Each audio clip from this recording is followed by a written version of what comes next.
Coming up on the Ango Show, we're going to talk about a huge return scheduled for WWE Raw. Also, a huge update on Chris Jericho and where is he going. Also, WWE stars are headed to Japan. And we got to talk about a former WWE champion who is like retired, kind of, sort of. It's all coming up right here on the Ango Show.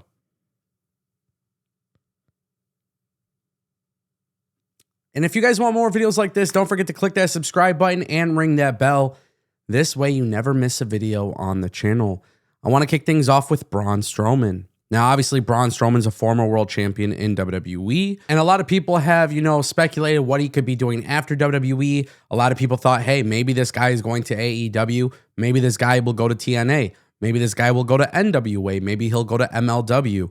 A lot of people have kind of been curious because this is not the first time where we've seen Braun Strowman in a situation where he was, released. Now, in an interview with Going Ringside, Strowman clarified that he's actually not retired from professional wrestling. However, he did reveal that he is, in fact, taking a break from professional wrestling to recover physically and explore other opportunities outside of the ring.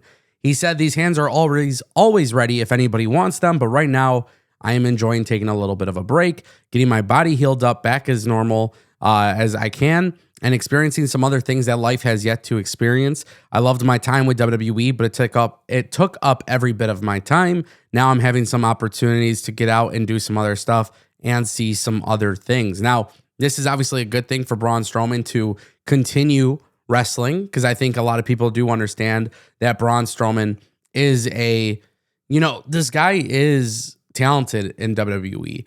But there are other things that he can do outside of WWE. And what's actually really interesting about the Braun Strowman situation is that there's actually a show that's launching on USA Network where like Braun Strowman goes and travels and eats a whole bunch of food. And it's so funny because that show was filmed while he was with WWE and now it is set to air. So you have to wonder, maybe even more television projects could be in the works for Braun Strowman. Definitely an odd situation because a lot of people tend to get paid very well from WWE. They get fired or they leave on their own, and then they're just kind of done wrestling. And the first time that Braun Strowman was released, you guys may have remembered, like he did this stuff with Ring of Honor and he did the stuff with EC3 and that whole thing where they were like trying to launch a promotion. So now this is kind of the opposite. Like he's pretty much not taking on wrestling projects. I think we'll see Braun Strowman do some conventions. I think we'll see him do some signings and some media. And then I think we're going to see him explore some other options, which is obviously a good thing, right? Like, I think that's cool. But for Braun Strowman moving forward, it would be nice to see him get back into professional wrestling and see what could be done. He won't be the name Braun Strowman. He'll definitely be Adam Scherr or, maybe Titan, because that was the other name that they had for him, that he had for himself. So a lot of things to consider here, but definitely intrigued to see what happens next. That brings us to our next topic, ladies and gentlemen. Apparently, WWE is continuing their partnership with Pro Wrestling Noah, but this one is actually really exciting and extremely beneficial. We are talking about Hank and Tank. Oh my God, former NXT champions are now set to challenge for Noah's GHC tag team titles.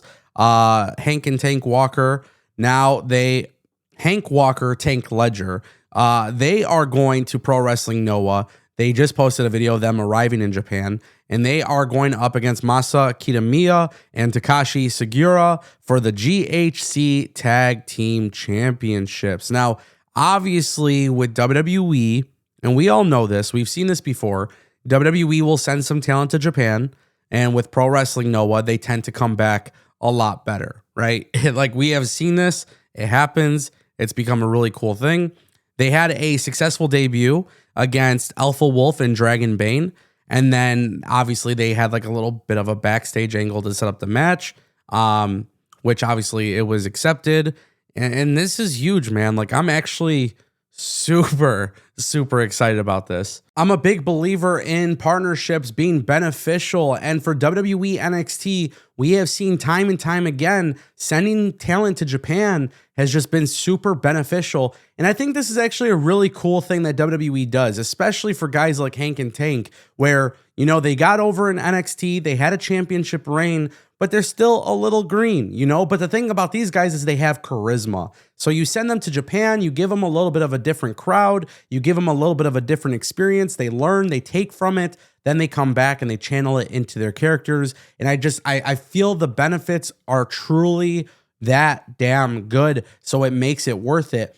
And I think for professional wrestling fans, this is always cool because maybe you're not familiar with Pro Wrestling Noah. Maybe you're not familiar with their talent. So this is an opportunity to see what it looks like when these matchups that typically would never ever happen can now happen. So definitely a huge win for professional wrestling here. But even more than that, it's a huge win for NXT, and that's what excites me the most. And my final opinion on this that I think is actually really, really important is I want to see WWE continue to do this with more NXT talent. We just saw Io Sky go to Marigold, which was really, really dope, but I want to see more WWE NXT talent go to Japan. You know, it's cool when WWE does this kind of thing, and it's so beneficial for the talent that may not even be debuted on TV yet. So that's probably a big change I would like to see. There's tons of people in the Performance Center who have yet to even debut on NXT television. Send them to Pro Wrestling Noah. See what happens. Like, I think that's a huge benefit. And then from time to time, you could put in some of the bigger names, especially with Marigold too. Some of the women in WWE, send them to Marigold, right? Io Sky is a very big deal. Going up against Mayu Iwatani is a big deal. But imagine how much more beneficial it is when the inexperienced people get that opportunity. Over the weekend, there was a huge report surrounding Chris Jericho, and I want to talk about it because during the Fightful Select report backstage podcast, there was this stuff that came out. Sean Ross Sapp basically revealed he spoke to quite a few global national wrestling companies, and there's a lot of interest in Chris Jericho. And no official offers have obviously been made due to the fact that Chris Jericho is still technically contracted to AEW. However, sources inside WWE believe the company would be willing to go big to bring in Chris Jericho to the company. He says, people I talked to within WWE believe that Jericho would almost certainly get offered several millions of dollars to return to the WWE. But also at this point, you know, people are aware that AEW could potentially match the offer as well. Now, I do believe Chris Jericho is going to go to WWE. I genuinely believe this. I talked about it the other day with the rock and roll rager thing that he does, the cruise ship. No AEW talent were revealed for that. I think it just makes sense. Chris Jericho has a lot of business reasons to go to WWE.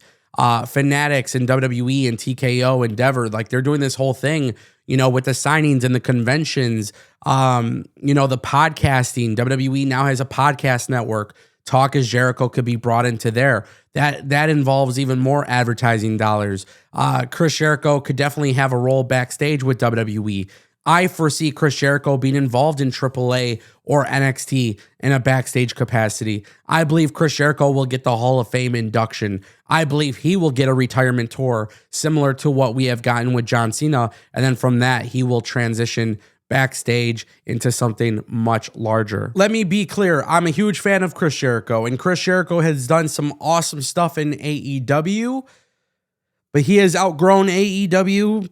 AEW has outgrown Chris Jericho. That's the reality. That's the truth. That's the way it is. I'm not making up lies. This isn't some pro WWE video take. No, this is just legitimately the truth. Chris Jericho set AEW up for success. He really did. Without Chris Jericho, I firmly believe AEW would have struggled. I think they would have struggled with a TV deal. I think they would have struggled capturing an audience. I think AEW would have had a lot of struggles if you removed Chris Jericho from the equation. But they didn't. They had Chris Jericho, and he set them up for success. In my heart, I genuinely believe they do not need him anymore. They do not need Chris Jericho anymore. And that's why it makes more sense for Chris Jericho to go home to WWE. I think the business aspect of it makes a lot of sense, and I think AEW doesn't need him, so it makes sense for them as well. What else can Chris Jericho do for AEW? I genuinely don't have an answer. And I don't think many of you will have an answer. Yeah, he could go and become a backstage coach and producer, and that would make a lot of sense too.